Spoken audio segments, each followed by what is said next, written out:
Sur la croix, au sommet du calvaire, Jésus a offert au monde non seulement sa vie, mais aussi des paroles d'une profondeur éternelle. Ces paroles ne sont pas de simples phrases arrachées par la douleur, elles sont des messages de vie et de salut, adressés à chaque être humain hier, aujourd'hui et jusqu'à la fin des temps. Dans le souffle brisé du crucifié se trouve la révélation du cœur de Dieu. En méditant ces 7 paroles, nous ne regardons pas seulement un événement passé, nous découvrons un chemin pour nos propres vies. La première parole que Jésus prononce au milieu de ses bourreaux est bouleversante. « Père, pardonne-leur, car ils ne savent pas ce qu'ils font. » On aurait pu s'attendre à un cri de révolte, à une malédiction contre ceux qui le crucifiaient, mais ce qui sort de ses lèvres, c'est le pardon. Jésus regarde ces hommes qui le flagellent, qui se moquent de lui, qui le cloue sur le bois, et au lieu de demander justice, il demande grâce. Le monde entier peut entendre ici la vérité du cœur de Dieu, un amour qui pardonne même au plus profond de l'injustice. Pour nous aujourd'hui, cette parole est un appel radical. Combien de fois nous enfermons-nous dans le ressentiment? Combien de fois avons-nous du mal à pardonner à ceux qui nous ont blessés? Jésus, cloué à la croix,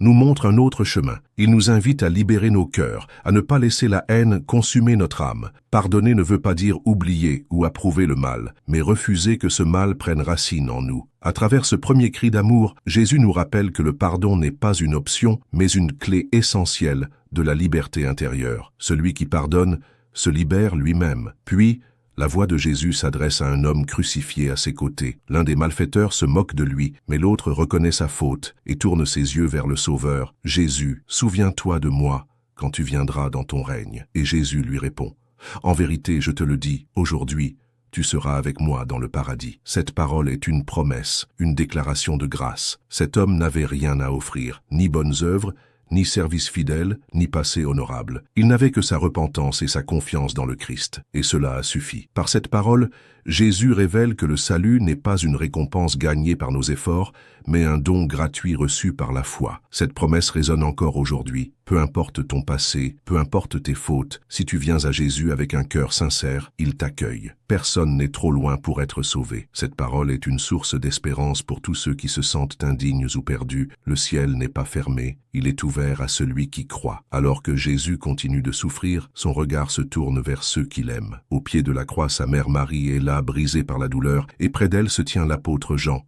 le disciple bien-aimé. Dans ce moment déchirant, Jésus dit à Marie, « Femme, voici ton fils, et à Jean, voici ta mère. » Même dans son agonie, il pense aux autres. Il prend soin de sa mère. Il crée un lien nouveau entre ses disciples. Par cette parole, Jésus manifeste une vérité profonde. La famille de Dieu ne se limite pas aux liens de sang. Elle s'élargit à tous ceux qui croient en lui. L'Église devient une famille spirituelle où chacun est appelé à prendre soin des autres. Aujourd'hui encore, nous sommes appelés à cette même fraternité. Dans un monde marqué par l'individualisme, cette parole nous rappelle que nous ne sommes pas faits pour vivre seuls, mais pour porter les uns les autres, aimer, soutenir, consoler. L'amour du Christ nous unit comme des frères et sœurs. Puis retentit une parole qui exprime l'abîme de la souffrance de Jésus. « Mon Dieu, pourquoi m'as-tu abandonné ?» C'est un cri d'angoisse, le cri de celui qui porte tout le poids du péché du monde. Jésus, le Fils bien-aimé, se fait pécher pour nous. Lui qui était uni éternellement au Père, goûte l'amertume de la séparation,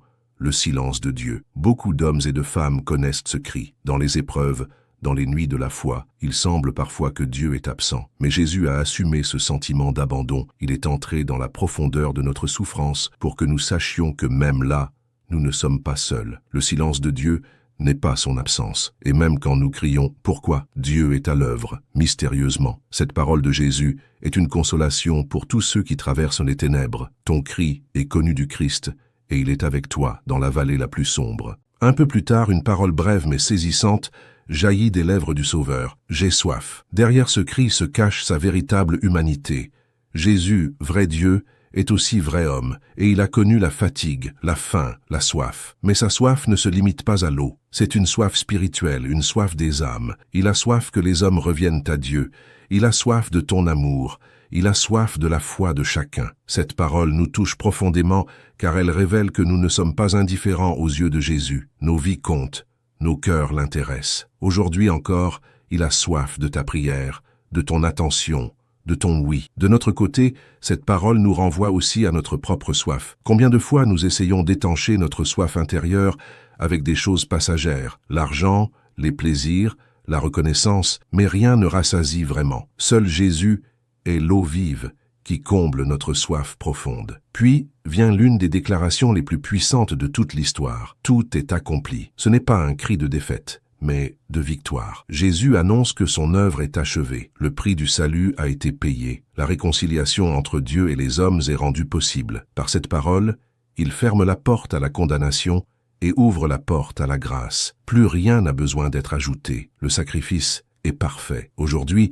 cela signifie que nous n'avons pas à porter le fardeau de nos fautes en pensant que nous devons mériter le pardon. Le salut est déjà accompli. Cette parole nous libère d'un esprit de performance et nous ouvre à la confiance dans la grâce. Chaque fois que nous doutons, rappelons-nous, tout est accompli. Enfin, Jésus prononce sa dernière parole. « Père, je remets mon esprit entre tes mains. » Après avoir tout donné, il s'abandonne entièrement au Père. Ce n'est pas un cri de désespoir, mais un acte de confiance absolue. Jésus meurt en se confiant, en se reposant entre les mains du Père. Pour nous aujourd'hui, cette parole est un modèle. Nous sommes invités à remettre nos vies, nos inquiétudes, nos projets, nos peurs entre les mains de Dieu. Vivre la foi, c'est apprendre à s'abandonner, à lâcher prise, à croire que le Père est digne de confiance. Jésus nous montre que même au seuil de la mort, le cœur peut rester tourné vers le Père. Ces 7 paroles de Jésus sont 7 lumières dans la nuit de la croix. Chacune d'elles porte une leçon, une force,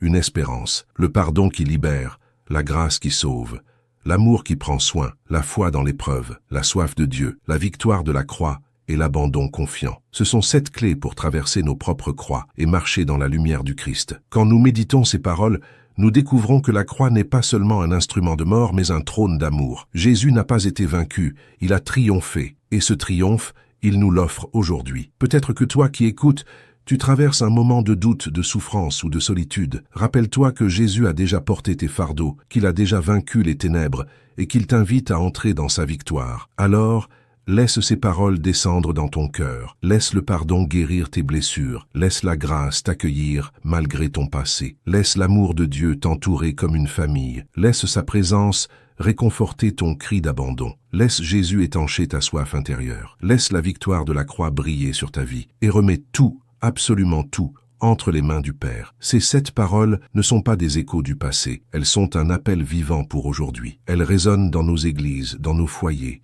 dans nos cœurs. Elles traversent les siècles et viennent te chercher là où tu es. Jésus a parlé sur la croix pour que tu saches que tu es aimé, pardonné et sauvé. Alors accueille ce trésor et que ta vie entière devienne une réponse d'amour à celui qui, du haut de la croix, a donné son dernier souffle pour toi. Alors accueille ce trésor et que ta vie entière devienne une réponse d'amour à celui qui, du haut de la croix, a donné son dernier souffle pour toi. Aujourd'hui, prends une décision. Laisse ces paroles transformer ton cœur et marche chaque jour dans la lumière du Christ. Si ce message t'a touché, je t'invite à rejoindre cette famille de foi en t'abonnant à Écho en Christ, en partageant cette vidéo autour de toi et en écrivant dans les commentaires « Merci Jésus pour tes paroles de vie ». Ensemble, faisons résonner plus fort que jamais la voix du Christ dans le monde.